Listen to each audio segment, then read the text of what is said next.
Welcome to Nithya's channel. இன்றைக்கி நம்ம தக்காளி தோசை செய்ய போகிறோம். எப்படி டேஸ்டியாகவும் கிறிஸ்பியாகவும் காரசாரமாகவும் செய்யலான்றதை பார்க்கலாம். வாங்க வீடியோக்குள்ளே போகலாம்.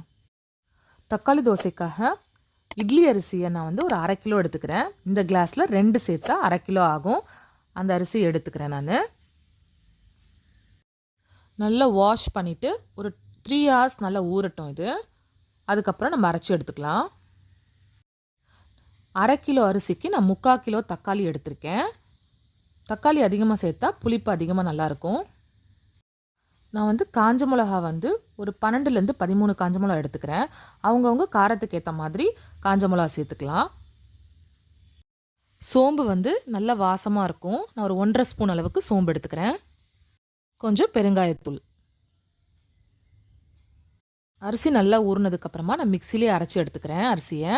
அப்புறம் தக்காளியும் அரைச்சி அதில் சேர்த்துக்கிறேன்.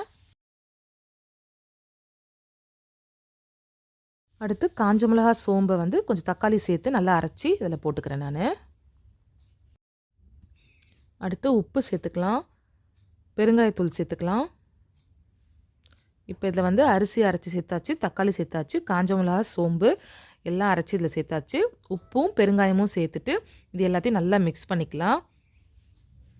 நம்ம காஞ்ச மிளகா அரைக்கும் போது தண்ணி ஊற்றி அரைக்காமல் கொஞ்சம் தக்காளி எடுத்து வச்சு சேர்த்து அரைச்சோன்னா தண்ணி திட்டமாக இருக்கும். இப்போது அரைச்சதெல்லாம் சேர்த்ததுக்கப்புறம் நல்லா மிக்ஸ் பண்ணிக்கலாம்.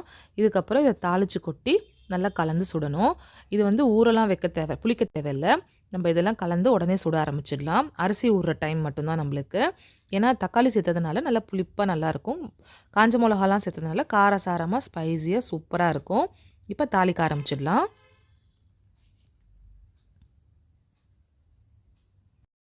தாளிக்கிறதுக்காக ஒரு பேனில் எண்ணெய் ஊற்றிருக்கேன். எண்ணெய் சூடாகட்டும். சூடானதுக்கப்புறமா கடுகு சேர்த்துக்கலாம். கடுகு உளுத்தம்பருப்பு நல்லா பொரிஞ்சிடுச்சு. பொரிஞ்ச உடனே கடலைப்பருப்பு எடுத்து வச்சுருக்கோம். கொஞ்சம் கடலைப்பருப்பு சேர்த்துக்கலாம்.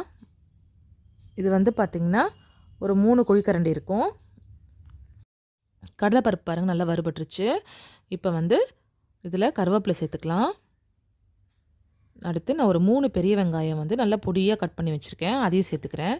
சேர்த்து நல்லா வதக்கிக்கலாம். நம்ம இந்த மாதிரி தாளித்து சுடுறதுனால சட்னியே தேவைப்படாது. ஏற்கனவே ஸ்பைசஸ்லாம் நல்லா ஆட் பண்ணிருக்கிறதுனால காரசாரமாகவும் நல்ல வெங்காயம் கடலைப்பருப்புலாம் இருக்கிறதுனால நல்லா க்ரன்ச்சியாகவும் சூப்பராக இருக்கும். சட்னியே எல்லாமே சாப்பிடலாம். இதை தாளித்தது கொஞ்சம் ஆறுனதுக்கப்புறமா நம்ம ஏற்கனவே கரைச்சி வச்ச மாவில் சேர்த்துக்கலாம். சேர்த்துட்டு நல்லா மிக்ஸ் பண்ணி விட்டுருவோம்.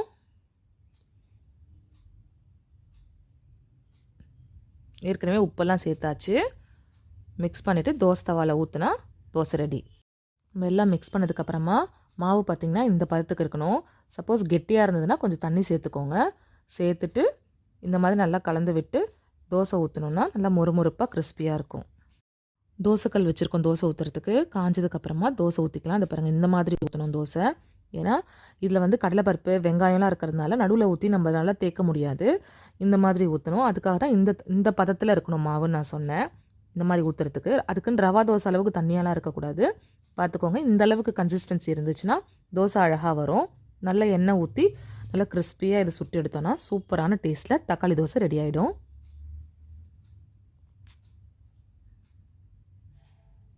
தோசை பாருங்கள் ஒரு பக்கம் நல்லா வெந்துருச்சு. இப்போ நம்ம திருப்பி போட்டுக்கலாம். இது நார்மலாக சுடுற தோசையை விட கொஞ்சம் எக்ஸ்ட்ரா டைம் எடுக்கும். ஏன்னா கொஞ்சம் மொறுமொறுப்பாக கிறிஸ்பியாக இருந்தால் தான் நல்லா டேஸ்டியாக இருக்கும்.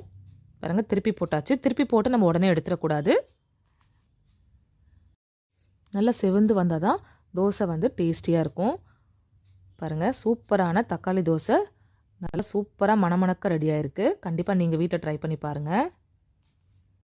கார சட்னி தேங்காய் சட்னி வச்சுருக்கோம். சட்னி இல்லாமல் சாப்பிட்டாலும் சூப்பராக தான் இருக்கும். தக்காளி தோசையை ட்ரை பண்ணி பார்த்துட்டு உங்கள் கமெண்ட்ஸை கமெண்ட் பாக்ஸில் ஷேர் பண்ணுங்கள். இந்த வீடியோ பிடிச்சிருந்தா லைக் பண்ணுங்கள், ஷேர் பண்ணுங்கள், கமெண்ட் பண்ணுங்கள். பாய்.